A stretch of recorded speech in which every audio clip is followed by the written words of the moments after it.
Over the last few months, there has been a lot of hype around Ola's electric scooters.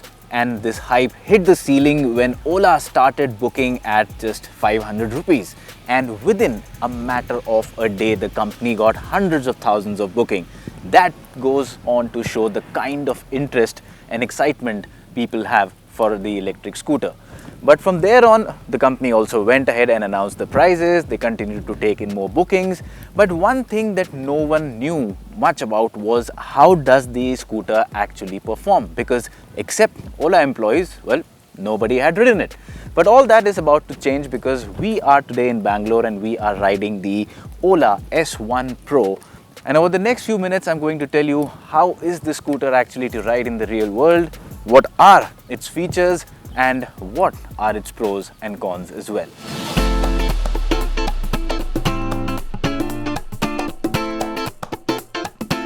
Now let's get the design out of the way first. Now when you look at the S1 or the S1 Pro, the first impression you are bound to get is that this is a scooter with a minimalistic design, but at the same time it looks very modern and it looks quite smart as well. Now, if you look at this front, this is the part that I like the most.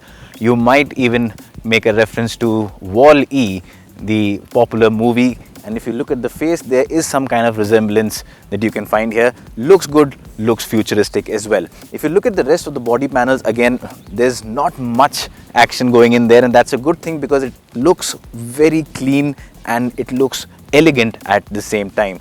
The front panel is very nice and dynamic. Of course, you also have a good choice of colors, and these are all very trendy colors that will go down well with young buyers that Ola Electric is planning to target.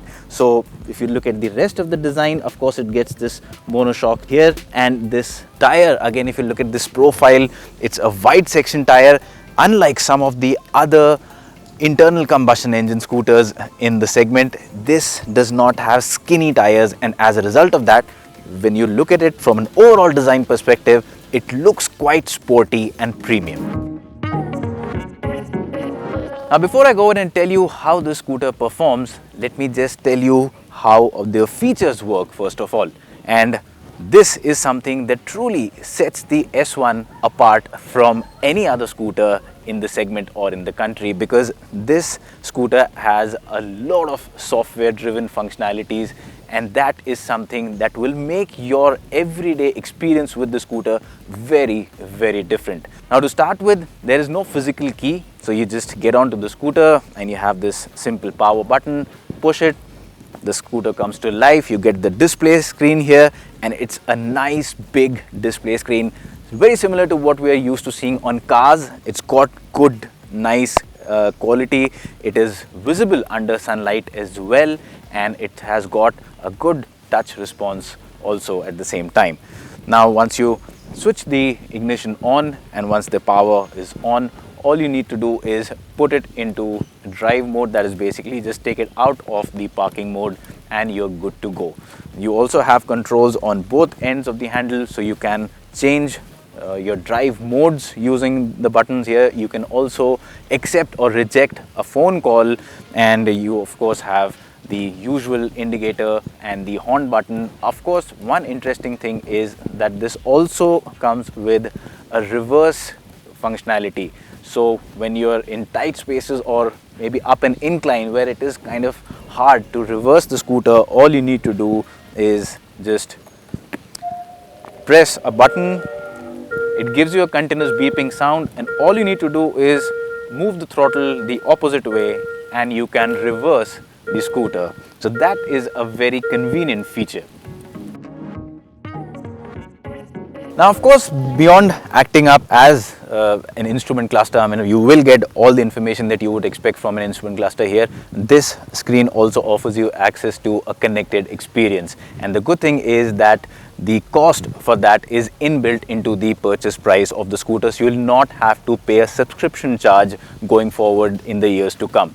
And of course, if I talk about the software on the scooter that we are testing right now, this is in its beta stage, so there are a few glitches here and there, but the company is assuring us that when customers get their scooters, all these issues will be sorted because they would have rolled out an update. And going forward, this scooter will be able to handle over-the-air updates, and that means the company can give you access to new features, new functionalities, and you don't really need to visit a service center or go anywhere to get access to those features. So that is truly smart. And once those updates roll out, people will have access to a lot more features that we cannot test right now, but I'll tell you some of the things, and it's a long list, so I'll just read them out. You will be able to, of course, have profiles in your smartphone, and there's an app through which you can again view a lot of data and also control a lot of things on the scooter. So you can make profiles and you can tailor-made profiles as per your family members in terms of safety and security. Again, you will have access to live location sharing. You will be able to geo-fence the scooter, and you will also be able to do time speed fencing. It will come with hill hold, theft alarm, tow alerts. You can find your scooter. So there is a lot that will happen. You will also get maps. Of course, this has navigation right now, so you get turn-by-turn navigation already, but the company will add more features to it to make it optimized for two-wheelers. That means you will be able to navigate traffic much better, because that will tell you even the narrow lanes that you can go ahead on a two-wheeler and save time. There's also the functionality, like I said, you can accept and reject calls. You can also access music using your Bluetooth connection from the phone. Now, right now, these speakers that come in the scooter, they are not operational, but like I said, once the update rolls out, you will be able to use these speakers, and you basically don't need to put earphones. You can just get music from these speakers. So overall, if you look at it, if you compare it to a conventional scooter, there is a ton of features that give you access to connectivity and a lot of interesting things, and of course the experience becomes safer and smarter. Now, one thing I want to mention here is that people do have their doubts regarding electric vehicles and how they respond to being exposed to water. Well, right now you can see it's been raining, it is raining, and it has been so for the entire day. The entire scooter is wet, but there's no issue with the touch screen. Even with water on the screen, I can operate it. So unlike some of the smartphones where you have water on the screen and you have trouble navigating through the touch interface, there is no such issue here. It's still fluid despite the fact that there is a lot of water on the screen. So as far as your waterproofing issues are concerned, well, I don't think that really should be any concern at all. Alright, now let's talk about the performance of the Ola S1 Pro. Now, in layman terms, well, as far as power is concerned, what you will get from this scooter is in excess of 11 horsepower. But in specific numbers, well, this comes with an 8.5 kilowatt motor, which Ola says is the most powerful to be put in an electric scooter in the country, and it comes with a 3.97 kilowatt hour battery. And the company claims that this battery is good enough to give you a range of 181 kilometers on a single charge. And of course, as far as charging is concerned, you can charge this using your normal house socket. That will take about 6 hours, or you can use one of the fast chargers and juice it up from 0 to about 80% in under an hour. So that's all about what the specification sheet reads about. But how is the scooter to ride out in the real world? Well, on the outset, it is a pretty sporty scooter to ride, and during our ride, which was restricted to a certain place, and we weren't able to ride it out in the open streets, but the feel that we got was that it's a quick scooter for sure, and you get 3 modes. You can choose between normal, sports and hyper, and once you put it into hyper, the initial acceleration is very impressive. Of course, it's an electric scooter, so you get all of the torque going from 0 RPM, and that helps, matters a lot. Also, you need to take into consideration the fact that the suspension of the scooter is set up slightly towards the sportier side, so it's a bit stiffer than what you would find on some of the other petrol powered scooters. But the advantage of this is that you get better handling through the corners, and well, the ride quality isn't harsh, so you can live with it. As far as braking is concerned, well, you get a combi brake setup, and the brake bite is very strong.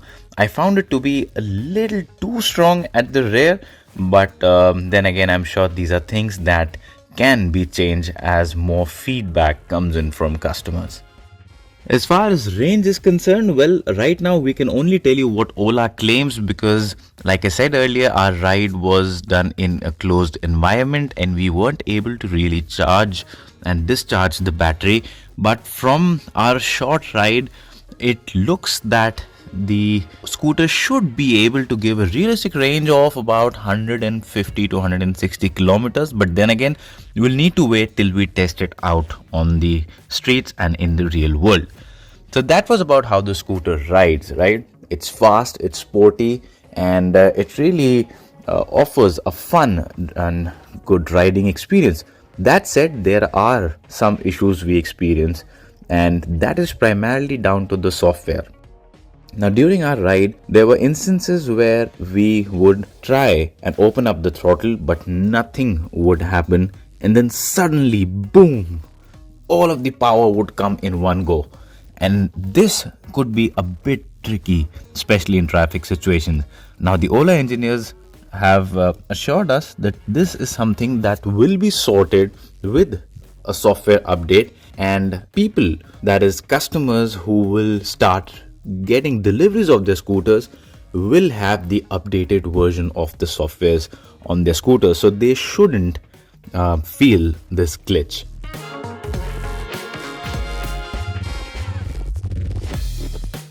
So that's exactly how the Ola S1 Pro is to ride. Now, since you know about how the performance is, what the charging time and the details about its battery and motor are, let me also tell you some of the things that could have been better or will hopefully be addressed over the next few months or years to come. Now, none of them are major issues, but yes, mainly in the area of ergonomics. You get a charging socket here. It's a smart feature. You can place your phone here and there's a USB socket, so you can just plug in your phone and you can charge it on the go. It's a nice feature to have. The only slight problem you might face is that if you have a phone which has a rather large screen, something like I have a Note 20 Ultra and it's a large screen, the large screen phones do not really fit very nicely into this socket. So if it's a slightly smaller phone, it just slots in and you can be rest assured that it's going to be there in a secured way. But right now, if I place a large phone here, it just doesn't feel secured enough for me to go ahead and ride it, especially on rough surfaces. So that is one thing that I think could have been improved. The other thing is, because the battery has been placed along the floor, there is a hump here, and since the floor is not flat, that is something that could be an issue for some of the scooter buyers, because a lot of people buying scooters prefer to have their floors completely flat. Of course, it serves the purpose wherein you can put in a lot of stuff. So this is a design issue, and maybe, I mean, it's not something that can be sorted out very quickly, but hopefully it will be done in some time, or maybe the designers will find a way around it. The other issue is that the charging socket, the charging where you put the wire for your charging here, this particular thing does not lock completely. So even when your handle is locked, so if you park your scooter and go away, anyone can come and just open this. And with the kind of antisocial elements that we come to face at times, this could be a bit of an issue. So I think this should have a functionality where when you lock the scooter, the handle, this too should get locked.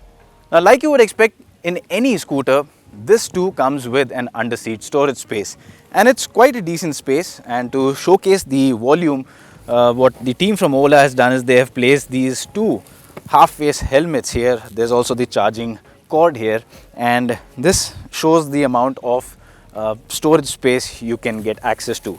But what you need to consider is that these are just small half face helmets, and if you are someone who uses a full face helmet like I do, I'll just place them here. That's where the issue comes, because if you put in a full face helmet, you cannot close the seat. And now coming to the last part of the video, that's the conclusion and the most important part, the pricing. The S1, which is the lower variant, well, you can buy that for a price of 1 lakh rupee, whereas the top variant, which is the S1 Pro that we have ridden today, that is for 1.3 lakh. Now, of course, the end price will vary.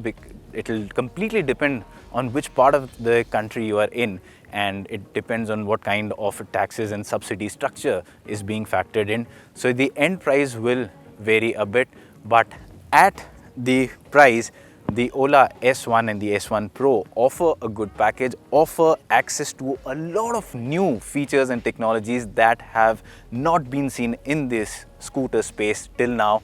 And the only thing they need to do now is get rid of some of the glitches that we talked about today, and they have assured that these will be sorted. So considering that Ola is able to sort out these issues, and of course also in the longer term improve the ergonomics of the scooter, in that case I see a good future for the entire range of the S1 and the S1 Pro, and eventually the big plans that Ola Electric has, the world's largest two-wheeler factory, and with a capacity of 10 million per annum when the entire factory goes live. That seems quite achievable.